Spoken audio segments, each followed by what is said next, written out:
नई सरकार मिल रही है, दिल्ली के काम रफ्तार से होंगे। दिल्ली के जो पिछले 12 साल से दिल्ली तर्स थी, गंदे पानी से, गंदी हवा से, गंदी यमुना जी से, टूटी सड़कों से, बदहाली से, करप्शन से, बहानेबाजी से, उन सब से निजात मिलने जा रही है। और हमें इस बात की भी खुशी है कि हम अगली अपनी आने वाली जनरेशन के लिए एक अच्छी दिल्ली दे पाएंगे। इस दिल्ली को 12 साल जो बर्बाद किया उसको दोबारा से आबाद कर पाएंगे। खुद एक टेम्परेरी सीएम के रूप में हमेशा रही हैं, क्या कहना चाहेंगे? देखिए, वो तो बेचारों की फ्रस्ट्रेशन है। कोई भी जब इंसान हारता है तो उसको ऐसे झटके लगते हैं। आप सोचिए कि अरविंद केजरीवाल जी को कितना बड़ा झटका लगा है कि वो अभी तक बोल ही नहीं पा रहे। जो इंसान चुप नहीं करता था वो पिछले 10 दिन पे एक बार बोल नहीं पा रहा। तो ये स्वाभाविक होता है। आतिशी जी को भी ये झटका लगना स्वाभाविक था। और फिर जैसे सचदेवा जी ने कहा, तो बेचारे खुद ही टेम्परेरी थे। पहली बार इस देश के इतिहास में ऐसा सीएम आया जिसको उसके पार्टी के प्रधान ने कहा कि ये टेम्परेरी है। इससे पहले तो कभी देश में सुना नहीं है कि टेम्परेरी वर्ड भी होता है सीएम के लिए। ये बड़ी दुखदायी बात थी, लेकिन ठीक है, आतिशी जी हैं, सब बर्दाश्त कर रही हैं। और योगी जी ने उस पर कहा कि हमने कितना ज्यादा उस पर, मतलब हमारा जो इकोनॉमी उस पर कितनी बड़ी है, उस पर कितना हमने अर्न किया है, क्या कहना चाहिए? देखिए, बहुत दुखदाई है अखिलेश जी की तरह ऐसे बयान देने, किसी धर्म की आस्था को इस तरह से झंझोड़ना, उसके प्रति ऐसी अपशब्द और इतने इनसेंसिटिव वर्ड यूज करने, फजूल खर्ची। देखिए, अगर मैं कहना नहीं चाहता लेकिन फिर कहे बिना रहा नहीं जाता। अगर अखिलेश यादव जी अपने सरकारी निवास के ऊपर कोई धर्म का प्रोग्राम करते हैं और खास तौर पर एक विशेष समुदाय के दिन मनाते हैं, तो फिर वो तो, और वहां पर मीट मुर्गे बनाए जाते हैं, वो तो अच्छी बात है।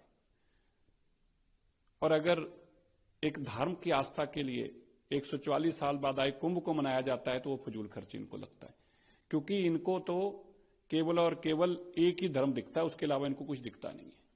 सर, कल सीएसी तो क्या करें? अब नहीं बनता तो शोर मचाते हैं, बनाया क्यों नहीं? बनाते हैं तो रातों रात क्यों बनाया? तो और कैसे करते? तो क्या होता है, मैं तो समझना चाहता हूं उनसे, रातों रात क्या होता है? मतलब एक इलेक्शन कमिश्नर हैं, उनको प्रमोट होकर उन्होंने सीएसी बनना है तो उनको प्रमोट करना है, और इसको कह दिया रातों रात क्यों बनाया? तो अब करेंगे नहीं तो कहेंगे बनाया क्यों नहीं? अरे आप लोगों के तो लीडर ऑफ ऑपोजिशन है, ये तो हम ही कानून लाए। तुम्हारे तो खाली प्राइम मिनिस्टर खुद फाइल साइन करके सोनिया घर जाती थी, सोनिया नाम लिख देती थी और बाद में फाइल चले आती थी और वो बन जाता था। और ज्यादा से ज्यादा क्या होता था, 2-3 पेंटिंगें जो खरीदता था वो बन जाता था। और ज्यादा से ज्यादा क्या होता था, जो सोनिया गांधी जी को बहुत बड़ा देश का नेता बताता था कि ये तो कमाल की है जी, ये तो दुनिया की सबसे पावरफुल लेडी है, वो सुबह बन जाता था। कम से कम संविधान को इस तरह से छिक्के टांगने वाले लोगों को ये बातें कहने का अधिकार तो नहीं है। नहीं, ठीक है, उनके पर्सनल हैं, क्योंकि देखिए जो पैसे का लेन देन चीन से हुआ वो भी उनका पर्सनल हुआ है। सैम पित्रोडा जी के जो लीडर हैं राहुल गांधी जी, वो पैसे भी जो लिए गए थे वो राजीव गांधी ट्रस्ट में लिए गए थे, वो कोई पार्टी ने तो लिए नहीं थे।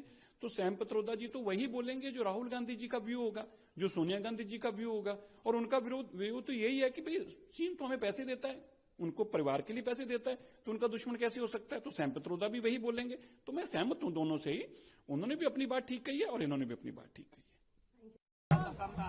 दिल्ली की महान जनता ने आदरणीय प्रधानमंत्री जी को भरपूर आशीर्वाद दिया है।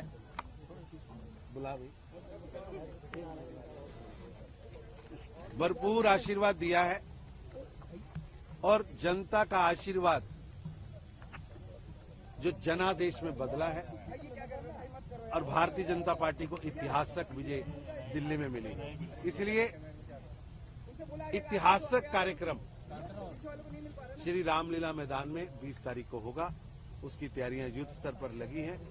दिल्ली का हर व्यक्ति, हर एसोसिएशन, समाज का हर वर्ग उत्साहित है, पार्टी को संपर्क कर रहा है। हम आना चाहते हैं और इस ऐतिहासिक कार्यक्रम का हिस्सा बनना चाहते हैं।